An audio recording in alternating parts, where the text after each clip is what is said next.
Krishna everyone. आज की ये वीडियो होने वाली है एकादशी के ऊपर, आमलिका एकादशी के ऊपर। इस वीडियो के अंदर आपको मिलेगी आमलिका एकादशी की कथा। हम क्या प्रसाद में पाएंगे आज, जो ठाकुर जी को भोग लगाएंगे वो, और क्या होगा, और होगा वो जो आज का इस दिनचर्या की हाईलाइट होगी। तो ज़रूर से देखना इस पूरी वीडियो को, खूब मज़ा आएगा, खूब आनंद आएगा। राधे राधे, हैप्पी आमलिका एकादशी। तो अभी बज रहा है सुबह के 5। आज है एकादशी, आमलिका एकादशी की आप सभी को हार्दिक शुभकामनाएं। तो चलो जल्दी से गीजर ऑन करके आते हैं और शार लेके पूजा करते हैं। अंधेरा देखो मेरे पीछे कितना हो रहा है। शावर मैंने ले लिया है, तो चलो जल्दी से रेडी होके माधव माधवी और लड्डू को उठाते हैं और एकादशी की कथा पढ़ते हैं, पूजा वूजा करते हैं। चलो राधे राधे। मैंने पहन लिया है ये पीली शर्ट, क्योंकि ठाकुर जी को पीला बहुत पसंद है, तो आज उनके लिए ये पीला शर्ट। और चलो देखो ये तीनों यहाँ पे सो रहे हैं, अब इनको उठाना पड़ेगा। तो ये तीनों उठ चुके हैं, चलो दर्शन करवाता हूँ मैं आपको। माधव, लड्डू, माधवी के लिए कर देते हैं इनका दातुन रेडी, जिससे ये ब्रश कर सके तीनों। चलो मैं अभी आप सबको एकादशी की व्रत की कथा सुनाने जा रहा हूँ, आप सब ध्यान से सुनना। धर्मराज युधिष्ठिर बोले, हे जनार्दन, आपने फागुन के कृष्ण पक्ष की विजया एकादशी का सुंदर वर्णन करते हुए सुनाया।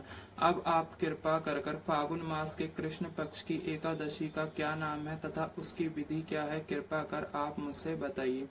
श्री भगवान बोले, हे राजन, फागुन मास के शुक्ल पक्ष की एकादशी का नाम आमलिका एकादशी है।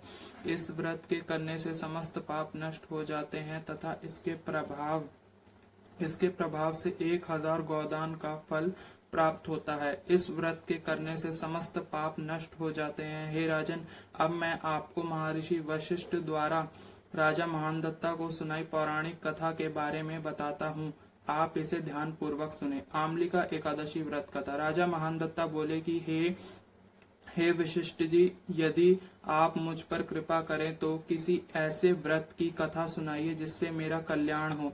महर्षि वशिष्ठ बोले, हे राजन, सब व्रतों से उत्तम और अंत में मोक्ष देने वाला आमलिका एकादशी का व्रत का मैं वर्णन करता हूँ। एक एकादशी फागुन मास के शुक्ल पक्ष में होती है।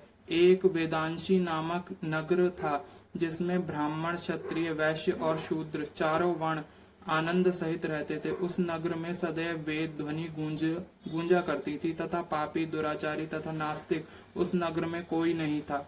उस नगर में चैत्ररथ नाम का चंद्रवंशी राजा राज्य करता था। वह अत्यंत विद्वान तथा धर्मी था। उस नगर में कोई भी व्यक्ति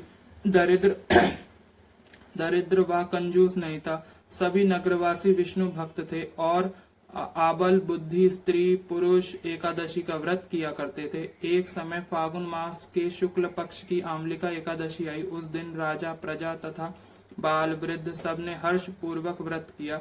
राजा अपनी प्रजा के साथ मंदिर में जाकर पूर्ण कुंभ स्थापित कर धूप, दीप, नैवेद्य, पंचरत्न आदि से धृत आंवले का पूजन करने लगा और इस प्रकार श्रुति करने लगा, हे धात्री, तुम ब्रह्म स्वरूपा हो, तुम ब्रह्मा जी द्वारा उत्पन्न हो और समस्त पाप का नाश करने वाली हो, तुमको नमस्कार है।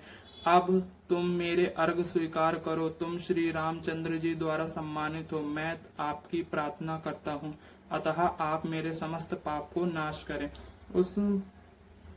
उस मंदिर में सब ने रात्रि को जागरण किया। रात के समय वहां एक बहेलिया आया जो अत्यंत पापी और दुराचारी था। वह अपने कुटुंब का पालन जीव हत्या कर किया करता था। भूख और प्यास से अत्यंत व्याकुल वह बहेलिया इस जागरण को देखने के लिए मंदिर के एक कोने में बैठ गया और विष्णु भगवान तथा एकादशी महात्म की कथा सुनने लगा। इस प्रकार अन्य मनुष्य की भांति उसने भी सारी रात जगकर बिता दी।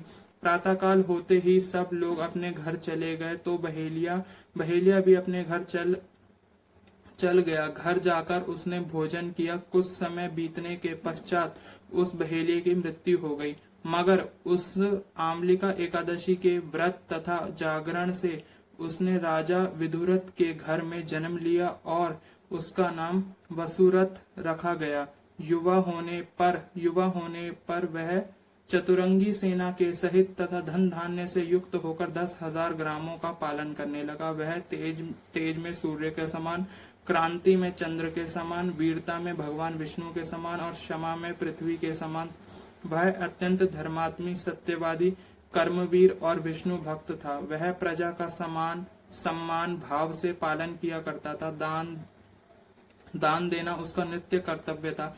एक दिन राजा शिकार खेलने के लिए गया। दैव योग से वह मार्ग भूल गया और दिशा ज्ञान न रहने के कारण उसी वन में एक वृक्ष के नीचे सो गया। थोड़ी देर बाद पहाड़ी मलेच्छी वहां पर आए और राजा को अकेला देखकर मारो मारो शब्द कहते हुए राजा की ओर दौड़े। मलेच्छी कहने लगे कि इस दुष्ट राजा ने हमारी माता, पिता, पुत्र, पौत्र आदि अनेक संबंधों को मारा तथा देश से निकाल दिया है। अतः आप इसको अवश्य मारना चाहिए। ऐसा कहकर वह मलेच्छी उस राजा को मारने दौड़े और अनेक प्रकार के अस्त्र शस्त्र उसके ऊपर फेंके।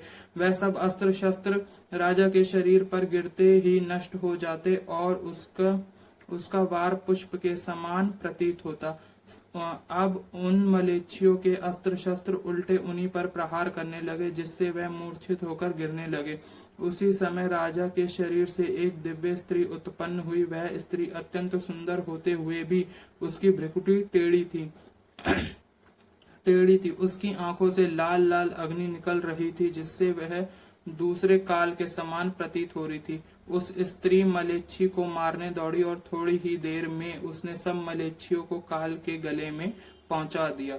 जब राजा सोचकर उठा तो उसने मलेच्छियों को मरा हुआ देखा और कहा कि इन शत्रुओं को किसने मारा है? इस वन में मेरा कौन हितैषी रहता है? वह ऐसा विचार कर ही रहा था कि आकाशवाणी हुई, हे राजन, इस संसार में विष्णु भगवान के अतिरिक्त कौन तेरी सहायता कर सकता है? इस आकाशवाणी को सुनकर राजा अपने राज्य में आ गया और सुख पूर्वक राज्य करने लगा। महर्षि वशिष्ठ बोले, हे राजन, यह आमलिका एकादशी के व्रत का प्रभाव था। जो मनुष्य इस आमलिका एकादशी का व्रत करता है वह प्रत्येक कार्य में सफल होता है और अंत में विष्णु लोक को जाता है। जय श्री हरि। आमलिका एकादशी के रोचक तथ्य। आमलिका एकादशी को ब्रज में रंगभरनी एकादशी, श्रीनाथ द्वारा जी में कुंज एकादशी तथा खाटू नगरी में खाटू एकादशी भी कहा जाता है। इस एकादशी में आंवले की पेड़ की पूजा की जाती है। जय Shri Hari. Hope you all like the कथा आप सबको अच्छी लगी हो। अभी चल रहे हैं मंदिर भोले बाबा पे जल चढ़ाने, अंदर चल रहे हैं भजन सबके हैं। आज एकादशी का व्रत घर में मम्मी पापा भाई बहन सबसे भी करवाते शुभ एकादशी। भोले बाबा पे जलाभिषेक कर दिया, चलो चलते हैं घर। मैं आप सबको धात्री आंवले यानी आंवले वृक्ष के दर्शन करवाते हैं। ये रहा धात्री आंवला और ये केले का। तो कल के गोबर से क्या बन रहा है मैं आप सबको दिखाता हूँ। नहीं, राधे राधे बोल दो। राधे राधे आंटी, राधे राधे राधे। एक चीज देखो, यहाँ पे आ रही है मूली और उसके ऊपर बीज आ गए, मैं वो भी आपको दिखाता हूँ। ये देखो, ये रही मूली और इसके ऊपर ये आ रहे हैं मूली के फूल। ये बहुत जल्दी इस पे बीज में कन्वर्ट हो जाएंगे। ये आम का है। अभी किचन में बन रहा है ठाकुर जी के लिए भोग। चलो देखते हैं। भोग में बन रहे हैं आलू, उसे हम दही के संग ठाकुर जी को सर्व करेंगे। तो चलो एक बार मैं आपको दिखा देता हूँ। भोग लग चुका है, वैसे घंटी बज रही है।